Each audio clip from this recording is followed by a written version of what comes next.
ನಮ್ಮ ಜೊತೆ ಶಾಸಕರಾದಂಥ ಶಿವಗಂಗಾ ಬಸವರಾಜ್ ಅವರಿದ್ದಾರೆ. ಅವ್ರನ್ನ ಮಾತಾಡ್ಸ್ತಾ ಹೋಗ್ತೀನಿ. ಸರ್, ಡಿ ಕೆ ಶಿವಕುಮಾರ್ ಅವ್ರಿಗೆ ಸಿಎಂ ಆಗಲೇಬೇಕು ಅನ್ನುವಂಥ ಪಟ್ಟನ್ನು ಹಿಡಿದಂಥದ್ದು ಮತ್ತು ಅವ್ರ ಪರವಾಗಿ ಧ್ವನಿ ಎತ್ತಂಥದ್ದು ತಾವು ಕೂಡ. ಸೊ ಈಗ ಅಂದ್ಕೊಂಡಂತೆ ಎಲ್ಲವೂ ಆಗಿದೆ, ತಡ ಆಗಿದೆ 6 ತಿಂಗಳಷ್ಟೇ. ಸೊ ಈಗ ಡಿ ಕೆ ಶಿವಕುಮಾರ್ ಅವರ ಕ್ಯಾಬಿನೆಟ್ ರಚನೆ ಆಗುತ್ತೆ. ಸೊ ತಾವು ಕೂಡ ಆಕಾಂಕ್ಷಿನ ಏನು ಹೇಳ್ತೀರಾ? ಈಗ ತಮಗೆ ನಾನು ಮುಂಚಿಂದನೂ ಹೇಳ್ತಾ ಇದ್ದೀನಿ, ಡಿ ಕೆ ಶಿವಕುಮಾರ್ ಸಾಹೇಬರು ಮುಖ್ಯಮಂತ್ರಿ ಆಗಬೇಕು ಅನ್ನೋ ಒಂದು ನಿಟ್ಟಿನಲ್ಲಿ ಏನು ಮಾತಾಡ್ತಾ ಇದ್ದೀನಿ. ಅದ್ರ ಜೊತೆಗೆ ಸಚಿವ ಸಂಪುಟ ರೀಶಫಲ್ ಮಾಡ್ತಾರೆ ಅನ್ನೋ ಸಂದರ್ಭ ಬಂದಾಗಲೆಲ್ಲ ಹೇಳ್ತಾ ಇದ್ದೀನಿ, ಹೊಸ ಯುವಕರಿಗೆ. ಯಾಕೆಂದರೆ ಸುಮಾರು 40 ಜನ ಇವತ್ತು ಹೊಸಬ್ರು ಯುವಕರಿದ್ದೀವಿ. ಆ 40 ಜನದಲ್ಲಿ ಯಾರಿಗಾದರೂ 5ರಿಂದ 8 ಸ್ಥಾನ ಏನು ಹೈಕಮಾಂಡ್ ತೀರ್ಮಾನ ಮಾಡಿದೆ, ಯುವಕರಿಗೆ ಕೊಡಬೇಕು ಅವಕಾಶ ಅನ್ನೋದಿದೆ. 5-8 ಸ್ಥಾನ ಏನು ಕೊಡಬೇಕು ಅನ್ನೋದಿದೆ. ಅದರಲ್ಲಿ ಯುವಕರಿಗೆ ಅವಕಾಶ ಮಾಡಿಕೊಡಿ ಅನ್ನೋದು ನನ್ನ ಅಭಿಪ್ರಾಯ. ತಮ್ಮ ಹಿನ್ನೆಲೆಯನ್ನು ನೋಡೋದಾದ್ರೆ, ತಾವು ಜೆ.ಎಚ್. ಪಟೇಲ್ರ ಕುಟುಂಬದವರು. ಸೊ ಆ ನಿಟ್ಟಿನಲ್ಲಿ ನೋಡೋದಾದ್ರೆ ತಾವು ಕೂಡ ಬಹಳಷ್ಟು ಪ್ರಭಾವಶಾಲಿಗಳು ಅಥವಾ ಫಸ್ಟ್ ಟೈಮ್ ಗೆದ್ದಿರ್ತಕ್ಕಂಥದ್ದು. ಒಟ್ಟಾರೆಯಾಗಿ ನೋಡೋದಾದ್ರೆ ತಾವು ಕೂಡ ಏನಾದರೂ ಹೈಕಮಾಂಡ್ ಜೊತೆಯಲ್ಲಿ ಮಾತನಾಡಿದ್ರೆ, ಯಾಕಂದ್ರೆ ಡಿ ಕೆ ಶಿವಕುಮಾರ್ ಅವರು ಒಪ್ಬೋದು, ಹೈಕಮಾಂಡ್ ಅನ್ನೋಂಥದ್ದು ಕೂಡ ಬಹಳ ಪ್ರಮುಖವಾಗಿ ಮುಖ್ಯ ಆಗುತ್ತೆ. ಹೈಕಮಾಂಡ್ಗೆ ನನ್ನ ಬಗ್ಗೆ ಮಾಹಿತಿ ಇದೆ. ಯಾಕಪ್ಪ ಅಂದರೆ ಈ ಹಿಂದೆ ಏನು ಕೇಂದ್ರ ಸರ್ಕಾರ ರೈತ ವಿರೋಧಿ ಧೋರಣೆ ತಾಳಂಥ ಸಂದರ್ಭದಲ್ಲಿ ನನ್ನ ರೈತ ಸಂಘಟನೆ ಜಿಲ್ಲಾಧ್ಯಕ್ಷನಾಗಿ ಕಿಸಾನ್ ಕಾಂಗ್ರೆಸ್ ಕೆಲಸ ಮಾಡಿದ್ದೀನಿ. ಆ ಒಂದು ನಿಟ್ಟಿನಲ್ಲಿ ಹಿಂದೆ ದೆಹಲಿಲಿ ಏನು ಕೇಂದ್ರ ಸರ್ಕಾರ ರೈತ ವಿರೋಧಿ ಧೋರಣೆ ಮಾಡೋ ಅಂಥ ಸಂದರ್ಭದಲ್ಲಿ ಹೋರಾಟಕ್ಕೆ ಸುಮಾರು 1000 ಜನ ರೈತರನ್ನ ದೆಹಲಿವರೆಗೂ ಬೆಂಗಳೂರಲ್ಲೂ ಸುಮಾರು ಬಸ್ಗಳು ಕರ್ಕೊಂಬಂದು ಹೋರಾಟ ಮಾಡಿದ್ದ ಹಿನ್ನೆಲೆಯೇ ನನಗೆ ಇವತ್ತು ಟಿಕೆಟ್ ಕೊಟ್ಟಿರೋದು. ನನಗೆ ಯಾವುದೇ ಜಾತಿ ಆಧಾರದ ಮೇಲೆ ಅಥವಾ ಹಿನ್ನೆಲೆ ರಾಜಕೀಯ ಕುಟುಂಬ ಹಿನ್ನೆಲೆ ಅಂತ ಯಾವುದೋ ರೀತಿಯಿಂದ ಕೊಟ್ಟಿಲ್ಲ.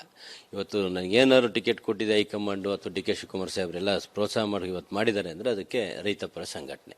ಆದ ಕಾರಣ ನಾನು ಇವಾಗ ಏನು ಮನವಿ ಮಾಡೋದಿಷ್ಟೇ, ರೈತಪರ ಹೋರಾಟ ಜೊತೆಗೆ ಏನು ಚನ್ನಗಿರಿ ವಿಧಾನಸಭಾ ಕ್ಷೇತ್ರದಲ್ಲಿ ಮಾಜಿ ಮುಖ್ಯಮಂತ್ರಿಗಳು ನೀವು ಹೇಳಿದಂತೆ ಜೆ.ಎಚ್. ಪಟೇಲ್ರು ಹೋದ ನಂತರ ಇಲ್ಲಿವರೆಗೂ ಒಂದು ಮಂತ್ರಿ ಅವಕಾಶ ಸಿಕ್ಕಿಲ್ಲ. ಈಗ ಒಂದು ಯುವಕರಿಗೆ ಒಂದು ಅವಕಾಶ ಸಿಗೋಂಥ ಸಂದರ್ಭದಲ್ಲಿ ಜೆ.ಎಚ್. ಪಟೇಲ್ರವ್ರ ನಂತರ ಯಾರಿಗೂ ಅವಕಾಶ ಇಲ್ಲದ ಕಾರಣ ಯಾವುದೇ ಪಾರ್ಟಿ ಕೊಟ್ಟಿಲ್ಲ, BJPನೂ ಕೊಟ್ಟಿಲ್ಲ, ಕಾಂಗ್ರೆಸ್ಸು ಕೊಟ್ಟಿಲ್ಲ. ಆದ ಕಾರಣ ಒಂದು ಅವಕಾಶ ಮಾಡಿದ್ರೆ ಯುವಕರಿಗೂ ಅನುಕೂಲ ಆಗ್ತದೆ. ಜೊತೆ ನಾನು ಯಾವುದೂ ಜಾತಿವಾರು ನಾನು ಕೇಳ್ತಾ ಇಲ್ಲ, ಜಿಲ್ಲಾವಾರು ಕೇಳ್ತಿಲ್ಲ. ಓನ್ಲಿ ಚನ್ನಗಿರಿ ವಿಧಾನಸಭಾ ಕ್ಷೇತ್ರ ವ್ಯಾಪ್ತಿ ಜೊತೆಗೆ ರೈತ ಪರವಾದ ಒಂದು ಹೋರಾಟದ ಹಿನ್ನೆಲೆಯಲ್ಲಿ ಕೊಟ್ಟರೆ ಒಂದು ಅನುಕೂಲ ಆಗ್ತದೆ ನನ್ನದು ಅಭಿಪ್ರಾಯ.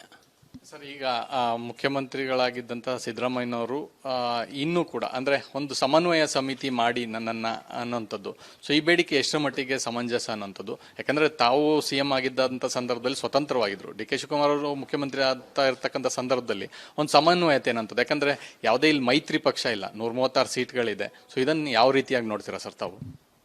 ಈಗ ಸಿದ್ದರಾಮಯ್ಯ ಸಾಹೇಬರು ಮನಸ್ಪೂರ್ವಕವಾಗಿ ಅಧಿಕಾರ ಹಸ್ತಾಂತರ ಮಾಡಿದ್ದಾರೆ. ತಾವೆಲ್ಲ ನೋಡಿದಿರಿ ಅವರ ಒಂದು ದೊಡ್ಡತನ, ತಾವೆಲ್ಲ ಮಾಧ್ಯಮದಲ್ಲಿ ನೋಡಿದಿರಿ. ಅವರೊಂದು ಹಿರಿತನವನ್ನು ಪಕ್ಷ ಪರಿಗಣಿಸ್ತದೆ. ಬಟ್ ಏನು ಸಮನ್ವಯ ಸಮಿತಿ ಸಭೆ ಇವೆಲ್ಲ ಏನು ಕೇಳ್ತಾ ಇದ್ದೀರಿ, ಅದು ಹೈಕಮಾಂಡಿಗೆ ಬಿಟ್ಟ ವಿಚಾರ. ಯಾಕೆಂದರೆ ಅವನು ಅಷ್ಟು ದೊಡ್ಡವರಲ್ಲ, ನಾವು ಆ ವಿಷಯ ಮಾತಾಡೋಷ್ಟು ದೊಡ್ಡವರಲ್ಲ. ಅದು ಹೈಕಮಾಂಡ್ ತೀರ್ಮಾನ ಮಾಡ್ತದೆ. ನನಗೆ ಸಚಿವ ಸ್ಥಾನ ಕೊಟ್ಟರು ಸರಿ, ಕೊಡದೇ ಇದ್ರು ಸರಿ, ಡಿ ಕೆ ಶಿವಕುಮಾರ್ ಅವರ ಪರವಾಗಿ ನಿಂತು 2 ವರ್ಷಗಳ ಅಧಿಕಾರವನ್ನ ಪೂರ್ಣಗೊಳಿಸೋದಕ್ಕೆ ಯಶಸ್ವಿಯಾಗಿ ನಿಲ್ತೀನಿ ಅನ್ನೋಂಥದ್ದು 100% ನಾನು ಮಂತ್ರಿ ಪದವಿನ ಈಗ ಹೈಕಮಾಂಡ್ ಆಗ್ನೇ ಯುವಕರಿಗೆ ಅವಕಾಶ ಕೊಡಬೇಕು ಅನ್ನೋ ಹಿನ್ನೆಲೆಯಲ್ಲಿ ರೈತ ಕೋಟ ಕೇಳ್ತಾ ಇದ್ದೀನಿ, ಬೇರೆ ಯಾವುದೂ ಅಲ್ಲ. ಕೊಟ್ಟರು ಸಂತೋಷ, ಕೊಡಲಿದ್ರು ಸಂತೋಷನೇ. ಕೊಟ್ಟರು ಪಕ್ಷನೇ, ಕೊಡಲಿದ್ರು ಪಕ್ಷನೇ. ಕೊಟ್ಟರು ನಮ್ಮ ಡಿ ಕೆ ಸಾಹೇಬ್ರೆ, ಕೊಡಲಿದ್ರು ಡಿ ಕೆ ಶಿವಕುಮಾರ್ ಸಾಹೇಬ್ರೆ ಅವ್ರ ಪರವಾಗಿ ಸದಾ ಇರ್ತೀನಿ, ಪಕ್ಷದ ಪರವಾಗಿ ಸದಾ ಇರ್ತೀನಿ. ಇದಿಷ್ಟು ಶಾಸಕರಾದಂಥ ಶಿವಗಂಗಾ ಬಸವರಾಜ್ ಅವರ ಮಾತು. ಕ್ಯಾಮರಾ ಮಧು ಜೊತೆ ಚಂದ್ರಶೇಖರ್, ರಿಪಬ್ಲಿಕ್ ಕನ್ನಡ, ಬೆಂಗಳೂರು. ನಮ್ಮ ಜೊತೆ ಶಾಸಕರಾದಂಥ ಶಿವಗಂಗಾ ಬಸವರಾಜ್ ಅವರಿದ್ದಾರೆ. ಅವ್ರನ್ನ ಮಾತಾಡ್ಸ್ತಾ ಹೋಗ್ತೀನಿ. ಸರ್, ಡಿ ಕೆ ಶಿವಕುಮಾರ್ ಅವ್ರಿಗೆ ಸಿಎಂ ಆಗಲೇಬೇಕು ಅನ್ನುವಂಥ ಪಟ್ಟನ್ನು ಹಿಡಿದಂಥದ್ದು ಮತ್ತು ಅವ್ರ ಪರವಾಗಿ ಧ್ವನಿ ಎತ್ತಂಥದ್ದು ತಾವು ಕೂಡ. ಸೊ ಈಗ ಅಂದ್ಕೊಂಡಂತೆ ಎಲ್ಲವೂ ಆಗಿದೆ, ತಡ ಆಗಿದೆ 6 ತಿಂಗಳಷ್ಟೇ. ಸೊ ಈಗ ಡಿ ಕೆ ಶಿವಕುಮಾರ್ ಅವರ ಕ್ಯಾಬಿನೆಟ್ ರಚನೆ ಆಗುತ್ತೆ. ಸೊ ತಾವು ಕೂಡ ಆಕಾಂಕ್ಷಿನ ಏನು ಹೇಳ್ತೀರಾ? ಈಗ ತಮಗೆ ನಾನು ಮುಂಚಿಂದನೂ ಹೇಳ್ತಾ ಇದ್ದೀನಿ, ಡಿ ಕೆ ಶಿವಕುಮಾರ್ ಸಾಹೇಬರು ಮುಖ್ಯಮಂತ್ರಿ ಆಗಬೇಕು ಅನ್ನೋ ಒಂದು ನಿಟ್ಟಿನಲ್ಲಿ ಏನು ಮಾತಾಡ್ತಾ ಇದ್ದೀನಿ. ಅದ್ರ ಜೊತೆಗೆ ಸಚಿವ ಸಂಪುಟ ರೀಶಫಲ್ ಮಾಡ್ತಾರೆ ಅನ್ನೋ ಸಂದರ್ಭ ಬಂದಾಗಲೆಲ್ಲ ಹೇಳ್ತಾ ಇದ್ದೀನಿ, ಹೊಸ ಯುವಕರಿಗೆ. ಯಾಕೆಂದರೆ ಸುಮಾರು 40 ಜನ ಇವತ್ತು ಹೊಸಬ್ರು ಯುವಕರಿದ್ದೀವಿ. ಆ 40 ಜನದಲ್ಲಿ ಯಾರಿಗಾದರೂ 5ರಿಂದ 8 ಸ್ಥಾನ ಏನು ಹೈಕಮಾಂಡ್ ತೀರ್ಮಾನ ಮಾಡಿದೆ, ಯುವಕರಿಗೆ ಕೊಡಬೇಕು ಅವಕಾಶ ಅನ್ನೋದಿದೆ. 5-8 ಸ್ಥಾನ ಏನು ಕೊಡಬೇಕು ಅನ್ನೋದಿದೆ. ಅದರಲ್ಲಿ ಯುವಕರಿಗೆ ಅವಕಾಶ ಮಾಡಿಕೊಡಿ ಅನ್ನೋದು ನನ್ನ ಅಭಿಪ್ರಾಯ. ತಮ್ಮ ಹಿನ್ನೆಲೆಯನ್ನು ನೋಡೋದಾದ್ರೆ, ತಾವು ಜೆ.ಎಚ್. ಪಟೇಲ್ರ ಕುಟುಂಬದವರು. ಸೊ ಆ ನಿಟ್ಟಿನಲ್ಲಿ ನೋಡೋದಾದ್ರೆ ತಾವು ಕೂಡ ಬಹಳಷ್ಟು ಪ್ರಭಾವಶಾಲಿಗಳು ಅಥವಾ ಫಸ್ಟ್ ಟೈಮ್ ಗೆದ್ದಿರ್ತಕ್ಕಂಥದ್ದು. ಒಟ್ಟಾರೆಯಾಗಿ ನೋಡೋದಾದ್ರೆ ತಾವು ಕೂಡ ಏನಾದರೂ ಹೈಕಮಾಂಡ್ ಜೊತೆಯಲ್ಲಿ ಮಾತನಾಡಿದ್ರೆ, ಯಾಕಂದ್ರೆ ಡಿ ಕೆ ಶಿವಕುಮಾರ್ ಅವರು ಒಪ್ಬೋದು, ಹೈಕಮಾಂಡ್ ಅನ್ನೋಂಥದ್ದು ಕೂಡ ಬಹಳ ಪ್ರಮುಖವಾಗಿ ಮುಖ್ಯ ಆಗುತ್ತೆ. ಹೈಕಮಾಂಡ್ಗೆ ನನ್ನ ಬಗ್ಗೆ ಮಾಹಿತಿ ಇದೆ. ಯಾಕಪ್ಪ ಅಂದರೆ ಈ ಹಿಂದೆ ಏನು ಕೇಂದ್ರ ಸರ್ಕಾರ ರೈತ ವಿರೋಧಿ ಧೋರಣೆ ತಾಳಂಥ ಸಂದರ್ಭದಲ್ಲಿ ನನ್ನ ರೈತ ಸಂಘಟನೆ ಜಿಲ್ಲಾಧ್ಯಕ್ಷನಾಗಿ ಕಿಸಾನ್ ಕಾಂಗ್ರೆಸ್ ಕೆಲಸ ಮಾಡಿದ್ದೀನಿ. ಆ ಒಂದು ನಿಟ್ಟಿನಲ್ಲಿ ಈ ಹಿಂದೆ ದೆಹಲಿಲಿ ಏನು ಕೇಂದ್ರ ಸರ್ಕಾರ ರೈತ ವಿರೋಧಿ ಧೋರಣೆ ಮಾಡೋ ಅಂಥ ಸಂದರ್ಭದಲ್ಲಿ ಹೋರಾಟಕ್ಕೆ ಸುಮಾರು ಸಾವಿರಾರು ಜನ ರೈತರನ್ನ ದೆಹಲಿವರೆಗೂ ಬೆಂಗಳೂರಲ್ಲೂ ಸುಮಾರು ಬಸ್ಗಳು ಕರ್ಕೊಂಬಂದು ಹೋರಾಟ ಮಾಡಿದ್ದ ಹಿನ್ನೆಲೆಯಲ್ಲಿ ನನಗೆ ಇವತ್ತು ಟಿಕೆಟ್ ಕೊಟ್ಟಿರೋದು. ನನಗೆ ಯಾವುದೇ ಜಾತಿ ಆಧಾರದ ಮೇಲೆ ಅಥವಾ ಹಿನ್ನೆಲೆ ರಾಜಕೀಯ ಕುಟುಂಬ ಹಿನ್ನೆಲೆ ಅಂತ ಯಾವುದೋ ರೀತಿಯಿಂದ ಕೊಟ್ಟಿಲ್ಲ. ಇವತ್ತು ನನಗೇನಾದ್ರು ಟಿಕೆಟ್ ಕೊಟ್ಟಿದೆ ಹೈಕಮಾಂಡು ಅಥವಾ ಡಿ ಕೆ ಶಿವಕುಮಾರ್ ಸಾಹೇಬ್ರೆಲ್ಲ ಪ್ರೋತ್ಸಾಹ ಮಾಡಿ ಇವತ್ತು ಮಾಡಿದ್ದಾರೆ ಅಂದರೆ ಅದಕ್ಕೆ ರೈತಪರ ಸಂಘಟನೆ. ಆದ ಕಾರಣ ನಾನು ಇವಾಗ ಏನು ಮನವಿ ಮಾಡೋದಿಷ್ಟೇ, ರೈತಪರ ಹೋರಾಟ ಜೊತೆಗೆ ಏನು ಚನ್ನಗಿರಿ ವಿಧಾನಸಭಾ ಕ್ಷೇತ್ರದಲ್ಲಿ ಮಾಜಿ ಮುಖ್ಯಮಂತ್ರಿಗಳು ನೀವು ಹೇಳಿದಂತೆ JH ಪಟೇಲ್ ಹೋದ ನಂತರ ಇಲ್ಲಿವರೆಗೂ ಒಂದು ಮಂತ್ರಿ ಅವಕಾಶ ಸಿಕ್ಕಿಲ್ಲ. ಈಗ ಒಂದು ಯುವಕರಿಗೆ ಒಂದು ಅವಕಾಶ ಸಿಗೋಂಥ ಸಂದರ್ಭದಲ್ಲಿ JH ಪಟೇಲ್ ಆದ ನಂತರ ಯಾರಿಗೂ ಅವಕಾಶ ಇಲ್ಲದ ಕಾರಣ ಯಾವುದೇ ಪಾರ್ಟಿ ಕೊಟ್ಟಿಲ್ಲ, BJPನೂ ಕೊಟ್ಟಿಲ್ಲ, ಕಾಂಗ್ರೆಸ್ಸು ಕೊಟ್ಟಿಲ್ಲ. ಆದ ಕಾರಣ ಒಂದು ಅವಕಾಶ ಮಾಡಿದ್ರೆ ಯುವಕರಿಗೂ ಅನುಕೂಲ ಆಗ್ತದೆ. ಜೊತೆ ನಾನು ಯಾವುದು ಜಾತಿವಾರು ನಾನು ಕೇಳ್ತಾ ಇಲ್ಲ, ಜಿಲ್ಲಾವಾರು ಕೇಳ್ತಿಲ್ಲ, ಓನ್ಲಿ ಚನ್ನಗಿರಿ ವಿಧಾನಸಭಾ ಕ್ಷೇತ್ರ ವ್ಯಾಪ್ತಿ ಜೊತೆಗೆ ರೈತ ಪರವಾದ ಒಂದು ಹೋರಾಟದ ಹಿನ್ನೆಲೆಯಲ್ಲಿ ಕೊಟ್ಟರೆ ಒಂದು ಅನುಕೂಲ ಆಗ್ತದೆ ಅಂತ ನಂದು ಅಭಿಪ್ರಾಯ. ಸರ್, ಈಗ ಮುಖ್ಯಮಂತ್ರಿಗಳಾಗಿದ್ದಂಥ ಸಿದ್ದರಾಮಯ್ಯನವರು ಇನ್ನೂ ಕೂಡ ಅಂದ್ರೆ ಒಂದು ಸಮನ್ವಯ ಸಮಿತಿ ಮಾಡಿ ನನ್ನನ್ನ ಅನ್ನೋಂಥದ್ದು. ಸೊ ಈ ಬೇಡಿಕೆ ಎಷ್ಟರ ಮಟ್ಟಿಗೆ ಸಮಂಜಸ ಅನ್ನೋಂಥದ್ದು? ಯಾಕಂದ್ರೆ ತಾವು CM ಆಗಿದ್ದಂಥ ಸಂದರ್ಭದಲ್ಲಿ ಸ್ವತಂತ್ರವಾಗಿದ್ರು, ಡಿ ಕೆ ಶಿವಕುಮಾರ್ ಅವರು ಮುಖ್ಯಮಂತ್ರಿ ಆಗ್ತಾ ಇರ್ತಕ್ಕಂಥ ಸಂದರ್ಭದಲ್ಲಿ ಒಂದು ಸಮನ್ವಯತೆ ಏನಂತದ್ದು? ಯಾಕಂದ್ರೆ ಯಾವುದೇ ಇಲ್ಲಿ ಮೈತ್ರಿ ಪಕ್ಷ ಇಲ್ಲ, 136 ಸೀಟ್ಗಳಿದೆ. ಸೊ ಇದನ್ನು ಯಾವ ರೀತಿಯಾಗಿ ನೋಡ್ತೀರಾ ಸರ್ ತಾವು? ಈಗ ಸಿದ್ದರಾಮಯ್ಯ ಸಾಹೇಬರು ಮನಸ್ಪೂರ್ವಕವಾಗಿ ಅಧಿಕಾರ ಹಸ್ತಾಂತರ ಮಾಡಿದ್ದಾರೆ. ತಾವೆಲ್ಲ ನೋಡಿದಿರಿ ಅವರ ಒಂದು ದೊಡ್ಡತನ, ತಾವೆಲ್ಲ ಮಾಧ್ಯಮದಲ್ಲಿ ನೋಡಿದಿರಿ. ಅವರೊಂದು ಹಿರಿತನವನ್ನು ಪಕ್ಷ ಪರಿಗಣಿಸ್ತದೆ. ಬಟ್ ಏನು ಸಮನ್ವಯ ಸಮಿತಿ ಸಭೆ ಇವೆಲ್ಲ ಏನು ಕೇಳ್ತಾ ಇದ್ದೀರಿ ಅದು ಹೈಕಮಾಂಡಿಗೆ ಬಿಟ್ಟ ವಿಚಾರ. ಯಾಕೆಂದರೆ ಅವನು ಅಷ್ಟು ದೊಡ್ಡವರಲ್ಲ, ನಾವು ಆ ವಿಷಯ ಮಾತಾಡೋಷ್ಟು ದೊಡ್ಡವರಲ್ಲ, ಅದು ಹೈಕಮಾಂಡ್ ತೀರ್ಮಾನ ಮಾಡ್ತದೆ.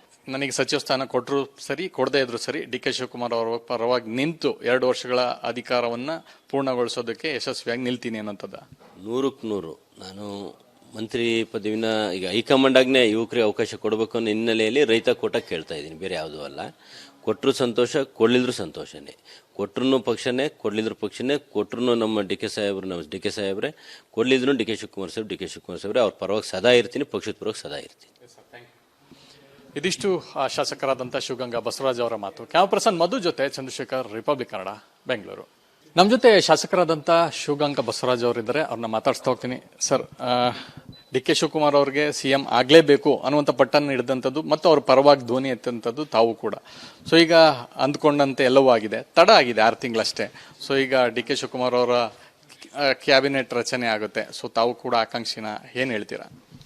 ಈಗ ತಮಗೆ ನಾನು ಮುಂಚಿಂದನೂ ಹೇಳ್ತಾ ಇದ್ದೀನಿ, ಡಿ ಕೆ ಶಿವಕುಮಾರ್ ಸಾಹೇಬರು ಮುಖ್ಯಮಂತ್ರಿ ಆಗಬೇಕು ಅನ್ನೋ ಒಂದು ನಿಟ್ಟಿನಲ್ಲಿ ಏನು ಮಾತಾಡ್ತಾ ಇದ್ದೀನಿ. ಅದ್ರ ಜೊತೆಗೆ ಸಚಿವ ಸಂಪುಟ ರೀಶಫಲ್ ಮಾಡ್ತಾರೆ ಅನ್ನೋ ಸಂದರ್ಭ ಬಂದಾಗಲೆಲ್ಲ ಹೇಳ್ತಾ ಇದ್ದೀನಿ, ಹೊಸ ಯುವಕರಿಗೆ. ಯಾಕೆಂದರೆ ಸುಮಾರು 40 ಜನ ಇವತ್ತು ಹೊಸಬ್ರು ಯುವಕರಿದ್ದೀವಿ. ಆ 40 ಜನದಲ್ಲಿ ಯಾರಿಗಾದ್ರೂ 5ರಿಂದ 8 ಸ್ಥಾನ ಏನು ಹೈಕಮಾಂಡ್ ತೀರ್ಮಾನ ಮಾಡಿದೆ ಯುವಕರಿಗೆ ಕೊಡಬೇಕು ಅವಕಾಶ ಅನ್ನೋದಿದೆ, 5-8 ಸ್ಥಾನ ಏನು ಕೊಡಬೇಕು ಅನ್ನೋದಿದೆ, ಅದರಲ್ಲಿ ಯುವಕರಿಗೆ ಅವಕಾಶ ಮಾಡಿಕೊಡಿ ಅನ್ನೋದು ನನ್ನ ಅಭಿಪ್ರಾಯ.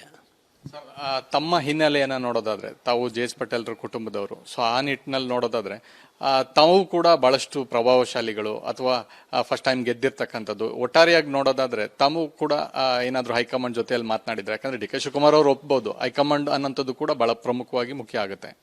ಹೈಕಮಾಂಡ್ಗೆ ನನ್ನ ಬಗ್ಗೆ ಮಾಹಿತಿ ಇದೆ. ಯಾಕಪ್ಪ ಅಂದರೆ ಈ ಹಿಂದೆ ಏನು ಕೇಂದ್ರ ಸರ್ಕಾರ ರೈತ ವಿರೋಧಿ ಧೋರಣೆ ತಾಳಂಥ ಸಂದರ್ಭದಲ್ಲಿ ನನ್ನ ರೈತ ಸಂಘಟನೆ ಜಿಲ್ಲಾಧ್ಯಕ್ಷನಾಗಿ ಕಿಸಾನ್ ಕಾಂಗ್ರೆಸ್ ಕೆಲಸ ಮಾಡಿದ್ದೀನಿ. ಆ ಒಂದು ನಿಟ್ಟಿನಲ್ಲಿ ಹಿಂದೆ ದೆಹಲಿಲಿ ಏನು ಕೇಂದ್ರ ಸರ್ಕಾರ ರೈತ ವಿರೋಧಿ ಧೋರಣೆ ಮಾಡೋ ಅಂಥ ಸಂದರ್ಭದಲ್ಲಿ ಹೋರಾಟಕ್ಕೆ ಸುಮಾರು ಸಾವಿರಾರು ಜನ ರೈತರನ್ನ ದೆಹಲಿವರೆಗೂ ಬೆಂಗಳೂರಲ್ಲೂ ಸುಮಾರು ಬಸ್ಗಳು ಕರ್ಕೊಂಬಂದು ಹೋರಾಟ ಮಾಡಿದ್ದ ಹಿನ್ನೆಲೆಯಲ್ಲಿ ನನಗೆ ಇವತ್ತು ಟಿಕೆಟ್ ಕೊಟ್ಟಿರೋದು. ನನಗೆ ಯಾವುದೇ ಜಾತಿ ಆಧಾರದ ಮೇಲೆ ಅಥವಾ ಹಿನ್ನೆಲೆ ರಾಜಕೀಯ ಕುಟುಂಬ ಹಿನ್ನೆಲೆ ಅಂತ ಯಾವುದೋ ರೀತಿಯಿಂದ ಕೊಟ್ಟಿಲ್ಲ. ಇವತ್ತು ನನಗೇನಾದ್ರು ಟಿಕೆಟ್ ಕೊಟ್ಟಿದೆ ಹೈಕಮಾಂಡು ಅಥವಾ ಡಿ ಕೆ ಶಿವಕುಮಾರ್ ಸಾಹೇಬ್ರೆಲ್ಲ ಪ್ರೋತ್ಸಾಹ ಮಾಡಿ ಇವತ್ತು ಮಾಡಿದ್ದಾರೆ ಅಂದರೆ ಅದಕ್ಕೆ ರೈತಪರ ಸಂಘಟನೆ. ಆದ ಕಾರಣ ನಾನು ಇವಾಗ ಏನು ಮನವಿ ಮಾಡೋದಿಷ್ಟೇ, ರೈತಪರ ಹೋರಾಟ ಜೊತೆಗೆ ಏನು ಚನ್ನಗಿರಿ ವಿಧಾನಸಭಾ ಕ್ಷೇತ್ರದಲ್ಲಿ ಮಾಜಿ ಮುಖ್ಯಮಂತ್ರಿಗಳು ನೀವು ಹೇಳಿದಂತೆ JH ಪಟೇಲ್ ಹೋದ ನಂತರ ಇಲ್ಲಿವರೆಗೂ ಒಂದು ಮಂತ್ರಿ ಅವಕಾಶ ಸಿಕ್ಕಿಲ್ಲ. ಈಗ ಒಂದು ಯುವಕರಿಗೆ ಒಂದು ಅವಕಾಶ ಸಿಗೋಂಥ ಸಂದರ್ಭದಲ್ಲಿ JH ಪಟೇಲ್ ಆದ ನಂತರ ಯಾರಿಗೂ ಅವಕಾಶ ಇಲ್ಲದ ಕಾರಣ ಯಾವುದೇ ಪಾರ್ಟಿ ಕೊಟ್ಟಿಲ್ಲ, BJPನೂ ಕೊಟ್ಟಿಲ್ಲ, ಕಾಂಗ್ರೆಸ್ಸು ಕೊಟ್ಟಿಲ್ಲ. ಆದ ಕಾರಣ ಒಂದು ಅವಕಾಶ ಮಾಡಿದ್ರೆ ಯುವಕರಿಗೂ ಅನುಕೂಲ ಆಗ್ತದೆ. ಜೊತೆ ನಾನು ಯಾವುದು ಜಾತಿವಾರು ನಾನು ಕೇಳ್ತಾ ಇಲ್ಲ, ಜಿಲ್ಲಾವಾರು ಕೇಳ್ತಿಲ್ಲ, ಓನ್ಲಿ ಚನ್ನಗಿರಿ ವಿಧಾನಸಭಾ ಕ್ಷೇತ್ರ ವ್ಯಾಪ್ತಿ ಜೊತೆಗೆ ರೈತ ಪರವಾದ ಒಂದು ಹೋರಾಟದ ಹಿನ್ನೆಲೆಯಲ್ಲಿ ಕೊಟ್ಟರೆ ಒಂದು ಅನುಕೂಲ ಆಗ್ತದೆ ಅಂತ ನಂದು ಅಭಿಪ್ರಾಯ.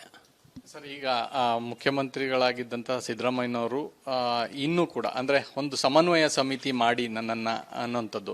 ಸೊ ಈ ಬೇಡಿಕೆ ಎಷ್ಟರ ಮಟ್ಟಿಗೆ ಸಮಂಜಸ ಅನ್ನೋಂಥದ್ದು? ಯಾಕಂದ್ರೆ ತಾವು CM ಆಗಿದ್ದಂಥ ಸಂದರ್ಭದಲ್ಲಿ ಸ್ವತಂತ್ರವಾಗಿದ್ರು, ಡಿ ಕೆ ಶಿವಕುಮಾರ್ ಅವರು ಮುಖ್ಯಮಂತ್ರಿ ಆಗ್ತಾ ಇರ್ತಕ್ಕಂಥ ಸಂದರ್ಭದಲ್ಲಿ ಒಂದು ಸಮನ್ವಯತೆ ಏನಂತದ್ದು? ಯಾಕಂದ್ರೆ ಯಾವುದೇ ಇಲ್ಲಿ ಮೈತ್ರಿ ಪಕ್ಷ ಇಲ್ಲ, 136 ಸೀಟ್ಗಳಿದೆ. ಸೊ ಇದನ್ನು ಯಾವ ರೀತಿಯಾಗಿ ನೋಡ್ತೀರಾ ಸರ್ ತಾವು?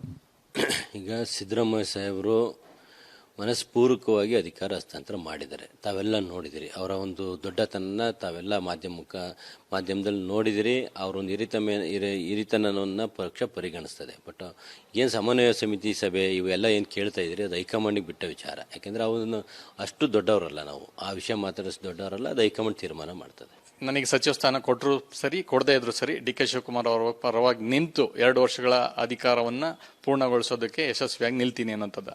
100ಕ್ಕೆ 100 ನಾನು ಮಂತ್ರಿ ಪದವಿನ ಈಗ ಹೈಕಮಾಂಡ್ ಆಗ್ನೇ ಯುವಕರಿಗೆ ಅವಕಾಶ ಕೊಡಬೇಕು ಅನ್ನೋ ಹಿನ್ನೆಲೆಯಲ್ಲಿ ರೈತ ಕೋಟ ಕೇಳ್ತಾ ಇದ್ದೀನಿ, ಬೇರೆ ಯಾವುದೂ ಅಲ್ಲ. ಕೊಟ್ಟರು ಸಂತೋಷ, ಕೊಡಲಿದ್ರು ಸಂತೋಷನೇ. ಕೊಟ್ಟರು ಪಕ್ಷನೇ, ಕೊಡಲಿದ್ರು ಪಕ್ಷನೇ. ಕೊಟ್ಟರು ನಮ್ಮ ಡಿ ಕೆ ಸಾಹೇಬ್ರೆ, ಕೊಡಲಿದ್ರು ಡಿ ಕೆ ಶಿವಕುಮಾರ್ ಸಾಹೇಬ್ರೆ ಅವ್ರ ಪರವಾಗಿ ಸದಾ ಇರ್ತೀನಿ, ಪಕ್ಷದ ಪರವಾಗಿ ಸದಾ ಇರ್ತೀನಿ. ಇದಿಷ್ಟು ಶಾಸಕರಾದಂಥ ಶಿವಗಂಗಾ ಬಸವರಾಜ್ ಅವರ ಮಾತು. ಕ್ಯಾಮರಾ ಪರ್ಸನ್ ಮಧು ಜೊತೆ ಚಂದ್ರಶೇಖರ್, ರಿಪಬ್ಲಿಕ್ ಕನ್ನಡ, ಬೆಂಗಳೂರು.